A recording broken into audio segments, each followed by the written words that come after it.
Leanne West had spent years surviving a house that felt more like a prison. Every dollar she earned was taken. Every choice she made was controlled. Every exit was locked. Until the night she finally ran, and collided with a man the whole city feared. A man who looked at her like she wasn't invisible. A man who said one thing that changed everything. "You don't have to go back." The kitchen knife trembled in Leanne West's hand as she stared at the shattered plate on the floor, the third one this week that Chloe had accidentally knocked into her path. Blood welled from a cut on her palm, dark against her brown skin, dripping onto the white tiles like an accusation. "Clean it up," Marjorie said from the doorway, not even looking at the blood. "And you're still making dinner. Chloe has a date tonight." Of course she did. Leanne pressed a dish towel against her palm, the cotton going crimson, and felt something inside her chest crack. Not break. Breaking would have been merciful. This was the slow splinter of wood that had been bending too long, held together only by the stubborn belief that tomorrow might somehow be different. It never was. The house in La Jolla was beautiful, Mediterranean tile, ocean views, rooms filled with expensive furniture that Leanne dusted daily but was never allowed to enjoy. Her stepmother Marjorie had married into this life, and she guarded it with the ferocity of someone who'd clawed her way up from nothing. Leanne's father Richard had been Marjorie's golden ticket, a kind man with generational wealth and a fatally trusting heart. Now Richard lay in the downstairs bedroom, his body failing him one system at a time, his mind still sharp enough to know he'd trapped his daughter in hell. Leanne's phone buzzed in her pocket. Her boss at the cafe, asking if she could cover the morning shift tomorrow. That would make 6 days straight, but she texted back yes anyway. The money went straight to Marjorie, for household expenses, but Leanne had been skimming $10 here, $20 there, hiding it in a tampon box under the bathroom sink. $347. In 6 months of stealing from her own paychecks. Not enough for first month's rent and deposit anywhere in San Diego. Not enough to escape. Leanne. Tyler's voice boomed from upstairs. "Where is my jersey?" "Laundry room," she called back, wrapping her hand tighter. Footsteps thundered down the stairs, both Tyler and Mason, her stepbrothers, hulking former college football players who'd failed at everything except making her life miserable. "Why wasn't it brought up?" Mason demanded, blocking the kitchen doorway with his bulk. "That's your job." "I have 2 jobs, Leanne said quietly, tiredly. "And cleaning up after 3 grown adults and a woman who treats me like a servant." The words slipped out before she could stop them. Tyler's eyes narrowed. "What did you just say?" Marjorie appeared behind them, her smile sharp as glass. "Leanne, honey, are you feeling ungrateful again? Because we can always discuss alternative arrangements. For you and your father." There it was. The threat that always worked. Leanne's father needed around-the-clock care. Medications. Medical equipment. Marjorie controlled everything, the insurance, the bank accounts, even Leanne's legal documents. Birth certificate, social security card, passport, all locked in Marjorie's safe, supposedly for safekeeping. Without them, Leanne couldn't rent an apartment, couldn't apply for better jobs, couldn't even open her own bank account. She was a ghost in her own life, and Marjorie had made sure she'd stay that way. "No," Leanne whispered. "I'm sorry." "That's what I thought." Marjorie turned away. "Chloe needs her blue dress ironed. And Tyler, Mason, your sister is just stressed. She doesn't mean it." "Not my brothers," Leanne thought viciously. "Not my sister." But she went to iron the dress anyway, her hand still bleeding, because what choice did she have? The breaking point came 3 hours later. Leanne had been contacted by a small gallery downtown. They'd seen her photography on Instagram and wanted to discuss featuring her work. It was small, unpaid, but it was something. A door cracking open into a life where she was more than invisible. She told only Chloe, in a moment of foolish hope. Chloe had called the gallery pretending to be Leanne and cancelled the meeting, then told the owner that Leanne was dealing with some mental health issues and couldn't commit to anything right now. Leanne found out when the gallery sent a kind, pitying email wishing her well. She confronted Chloe in the living room. "Why would you do that?" Chloe barely looked up from her phone. "You don't have time for hobbies, Leanne. You can barely keep up with your actual responsibilities." "That wasn't a hobby. That was," Leanne's voice cracked. "That was mine." Nothing here is yours, Chloe said simply. You're just lucky Mom lets you stay. Tyler and Mason appeared like summoned demons, moving to flank the doorway, blocking her exit. It was a familiar dance, they'd done this before, boxing her in until she backed down, until she apologized for wanting anything. Move, Leanne said. Apologize first, Tyler said. For what? For existing? For wanting one thing that doesn't belong to you. Marjorie's heels clicked into the room. Leanne, your ingratitude is stunning. After everything we've done for you. Something snapped. Leanne grabbed her phone from the coffee table and her wallet from the couch. Tyler reached for her arm, but she twisted away, smaller and faster, and bolted for the front door. She heard Marjorie shrieking behind her, heard Mason's heavy footsteps, but she was already outside, running down the driveway in her cafe uniform and ratty sneakers, running until her lungs burned and her vision blurred with tears she refused to shed. She ended up at a beachside bar in Pacific Beach, a place she'd never been, sitting at the outdoor patio with sand under her feet and the ocean whispering against the shore. She ordered a vodka cranberry she couldn't afford and tried to figure out what the hell she was going to do now. Go back? The thought made her stomach turn. Stay away? And abandon her father to Marjorie's care? She was trapped. Caged. Suffocating. That's when she saw him.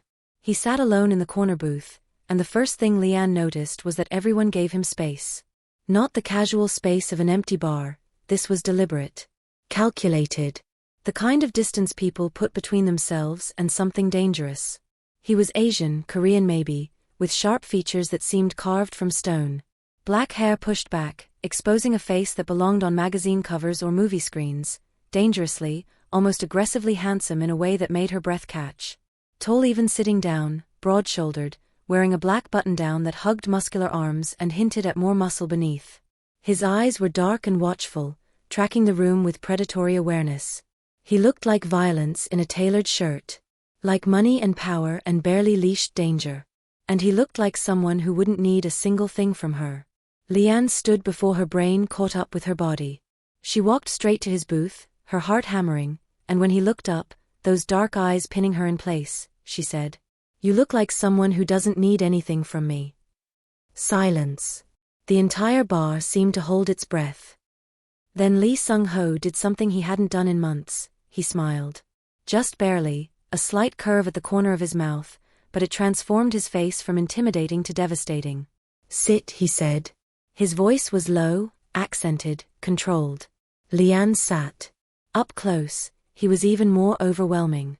Ink peeked from beneath his collar, tattoos snaking up his neck, disappearing into his hairline. His hands were scarred across the knuckles, strong and capable, wrapped around a glass of whiskey. He smelled like expensive cologne and something darker, smokier. "I'm Leanne," she said. "Sung-ho."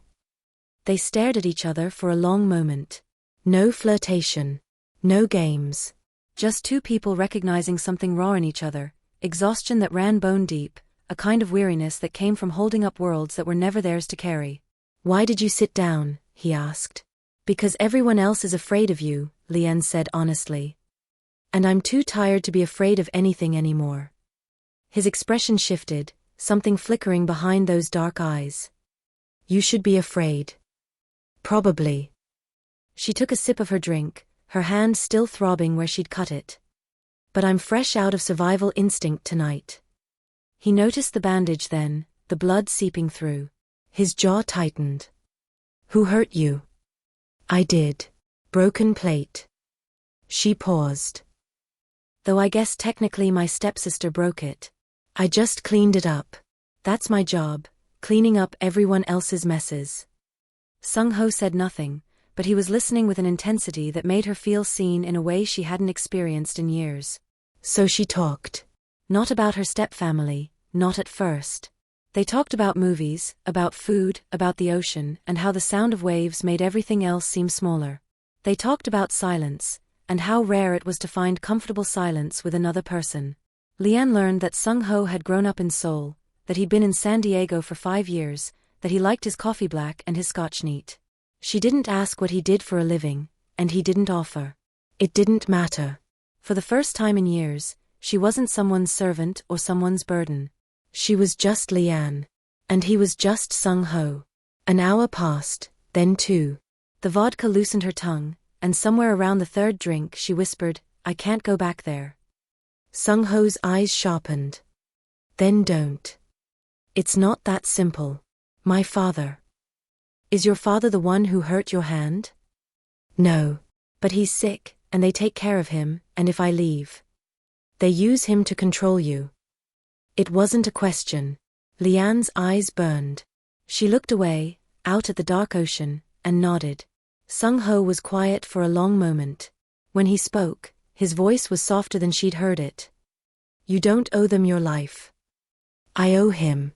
My dad. He's the only family I have left. Then we make sure he's taken care of. Without them." Lian laughed, bitter and broken.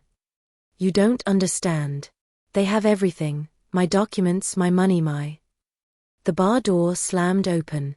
Tyler and Mason stood in the entrance, scanning the crowd. They spotted her and started over, fury written across their faces. "Lian." Tyler barked.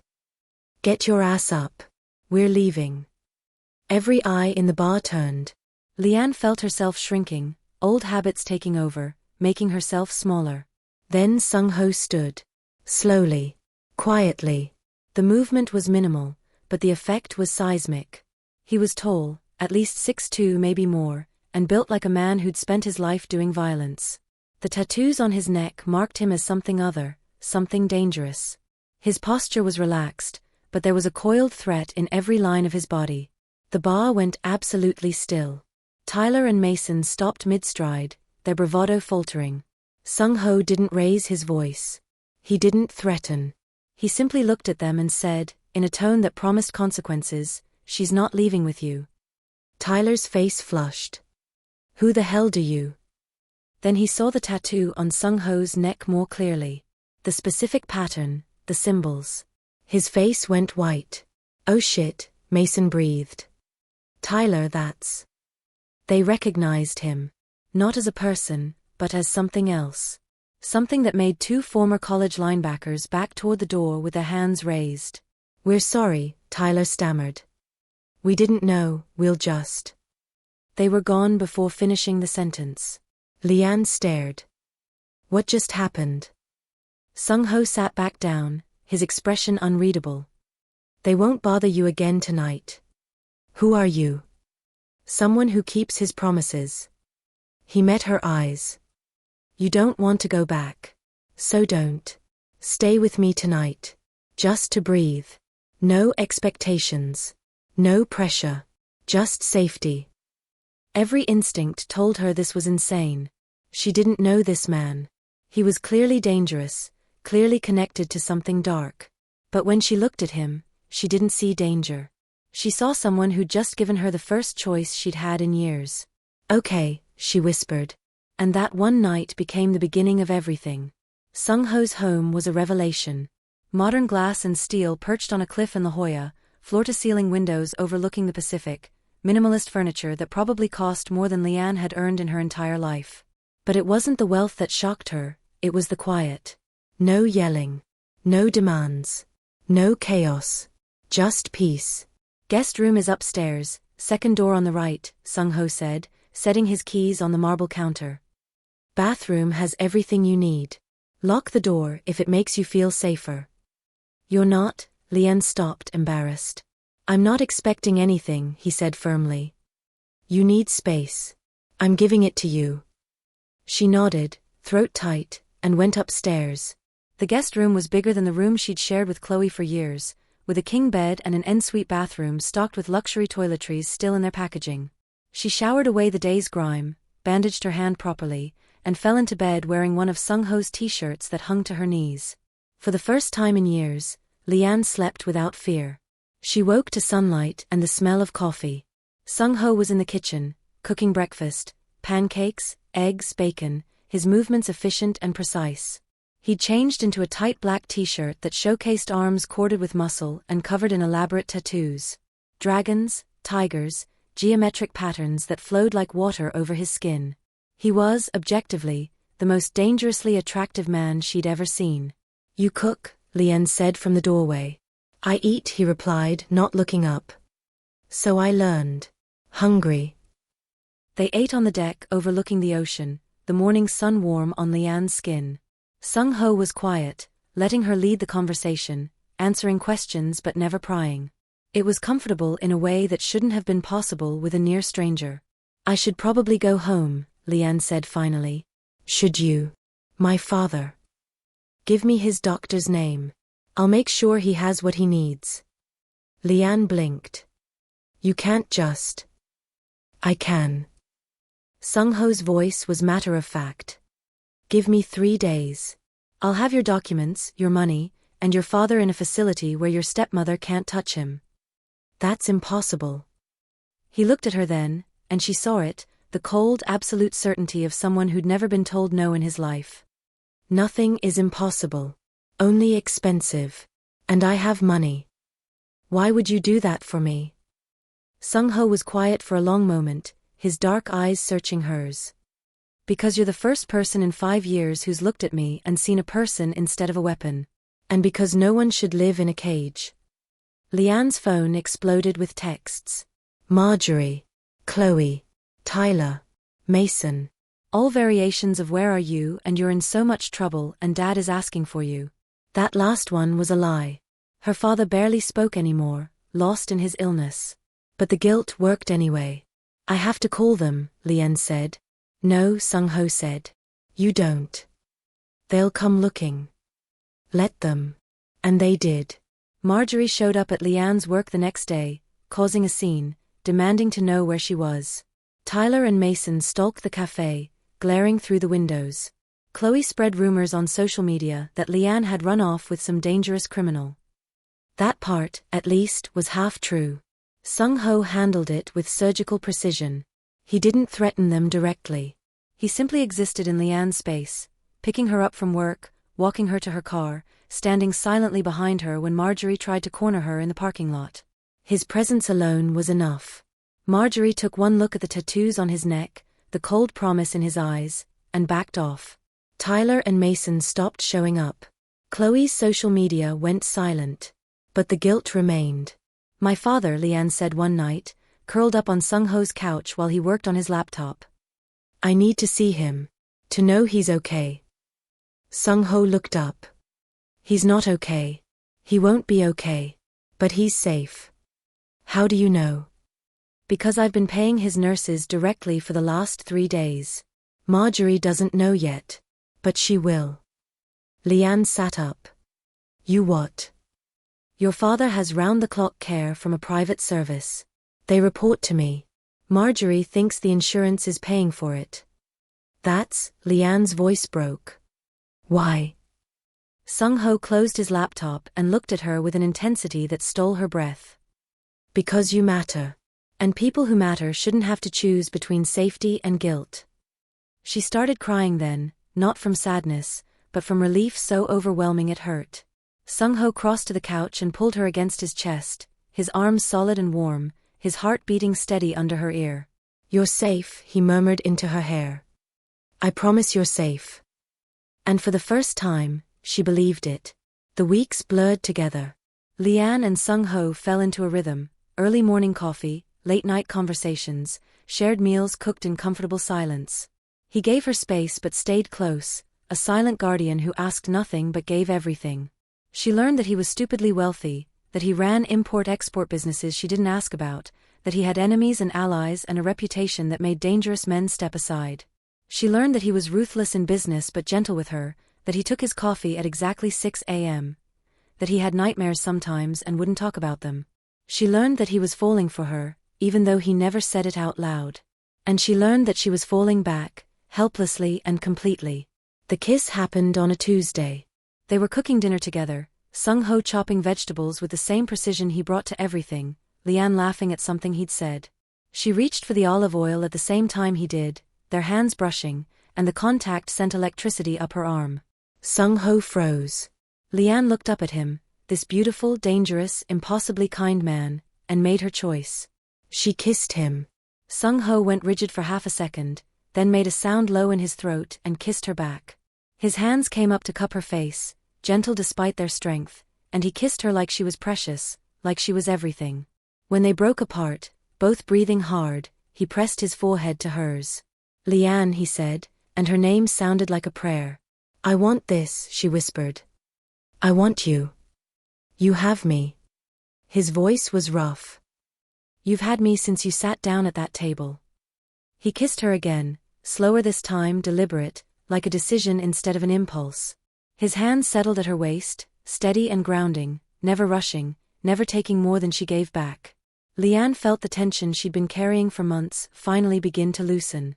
Not because he was overwhelming her, but because he was paying attention. Every breath, every pause, every shift in her body. "Still with me," he murmured. "Yes." The word came easily.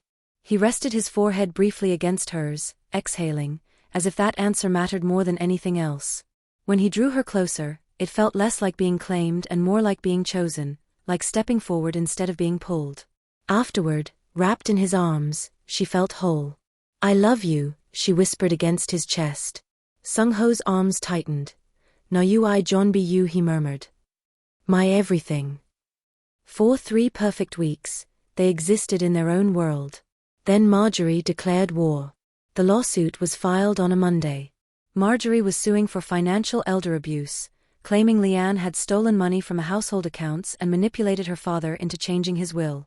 It was all lies, easily disprovable lies, but the legal fees alone would bankrupt Leanne.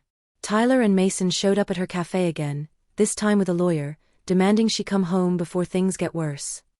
Chloe posted a tearful video claiming Leanne had abandoned the family and stolen their mother's jewelry. It was coordinated, vicious, designed to drag Leanne back into the cage. She came home shaking, terrified, and found Sung-ho on the phone speaking Korean. He looked up when she entered, saw her face, and ended the call immediately. "What happened?" She told him everything, the lawsuit, the accusations, the public humiliation. "I don't know what to do. I can't afford a lawyer. They're going to destroy me." Sung-ho's expression went cold. Not angry cold, but Arctic, the kind of cold that preceded avalanches. "No," he said quietly. "They're not." "Sung-ho. Do you trust me?" "Yes." "Then let me handle this."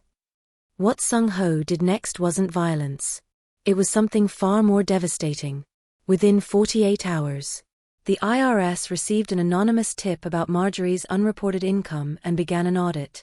Tyler and Mason's employer received documentation of their workplace harassment and substance abuse. They were fired. Chloe's university was made aware of her plagiarism. She was placed on academic probation. The lawsuit was thrown out when Sung-ho's lawyers, an entire firm, proved Leanne had never had access to the accounts Marjorie claimed she'd stolen from. Leanne's documents mysteriously appeared at Sung-ho's home in a manila envelope. And her father was transferred to a luxury memory care facility, paid for by an anonymous donor, where he received the best care available. Marjorie tried to fight back. She showed up at Sung-ho's home with Tyler and Mason, demanding to see Leanne, threatening to call the police. Sung-ho opened the door, looked at them with eyes like winter, and said 3 words, "Leave. Now." They left. Because they finally understood what Leanne had known from the beginning, Sung-ho wasn't just dangerous. He was untouchable. And he'd chosen to protect her with everything he had. The final confrontation happened on neutral ground, a lawyer's office, with Marjorie on one side and Leanne on the other. Marjorie was furious, cornered, desperate. "You ungrateful little." "Stop." Leanne's voice was clear, strong. "You don't get to speak to me like that anymore. I raised you. You exploited me. You stole from me. You used my father's illness to keep me trapped. That ends today." Marjorie's lawyer tried to intervene, but Sung-ho's lead counsel shut him down with a look.